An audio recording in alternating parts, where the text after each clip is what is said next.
Pam and I, several years ago, we moved to Hyatt. And I know I live quite close to some of you.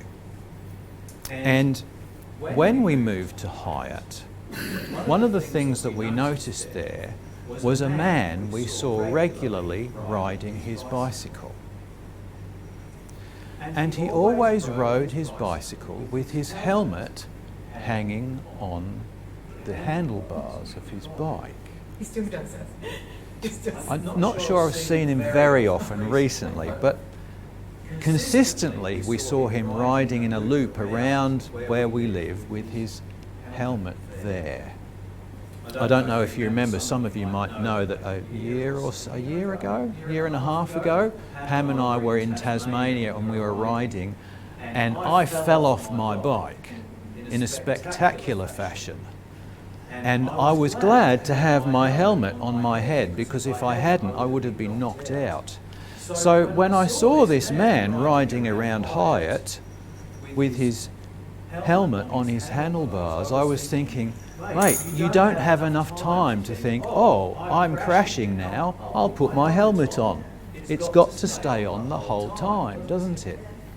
So I hope, do you guys ride a bicycle? Do you ride a bicycle, Henry? You don't? You guys have bicycles? Yeah?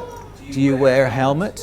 I'm glad to hear it, because you don't have time to realise, oh, I'm crashing now, I'll put my helmet on and I'll be safe. It doesn't work like that. Can you think of anything else that might be like that? Because there are other things about life that are like helmets. Insurance. I hadn't thought of insurance, but it's an adult thing, isn't it? But very, very important. You need insurance even when you don't need it. Seatbelts. I thought of seatbelts. It's the same, isn't it? You can't think, oh, there's a crash coming up, I'll put my seatbelt on. You need to wear it the whole time. Lucy, did you have...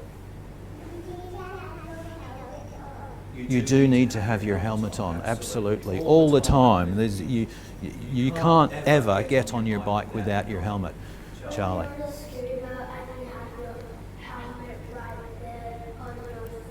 Yeah.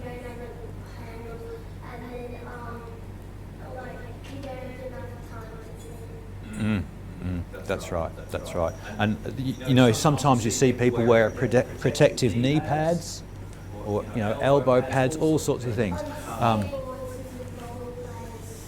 Yes, indeed, that's right. If you're working in the workshop, if you ever see, I don't know if you ever do any woodwork or metalwork or that kind of thing. No, you're laughing, okay. But those of you who do metalwork and woodwork, we need protective things, okay? I know I've got a pair of protective glasses that stop sparks and dust getting in my eyes. I have to wear them all the time. It's no good waiting until something happens to put them on. All right, there's something else I just wanted to share with you. Once a long time ago, when I was in primary school, so I probably would have been your sort of age, I remember doing a test in school. And I was usually pretty good at tests in school. But there was one question I remember, and it was in Lockfield Primary School when I was in year 5, I think. And I didn't know the answer to this question.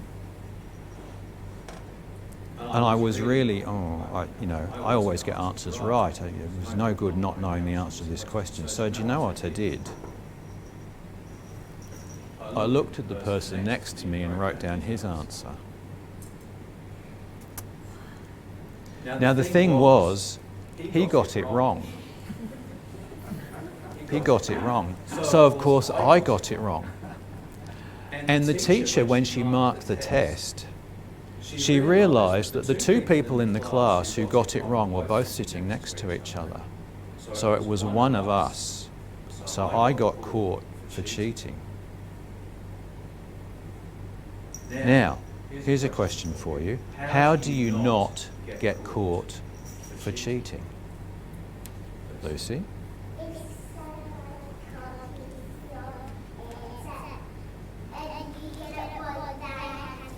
They'll get it wrong too. That's right. Harry, what do you reckon? How do you not get caught for cheating? You don't cheat. Absolutely right. You do not cheat. That is absolutely correct. The only answer that will ever work. Yes, you might get away with it sometimes, but if you never want to get caught for cheating, don't cheat. It's a very simple answer, isn't it, really? Charlie? Plus,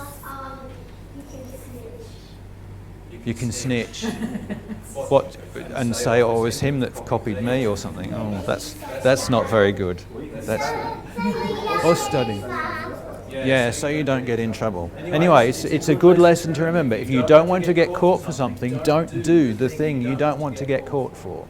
Very important. Now, in the Bible, and we're going to read this a little bit later on, Jesus said these words. He said, "Blessed is that servant whom his master will find so doing when he comes." So, get caught doing the right thing. Get caught doing the right thing, not the wrong thing. Okay? Very important lesson for us to remember.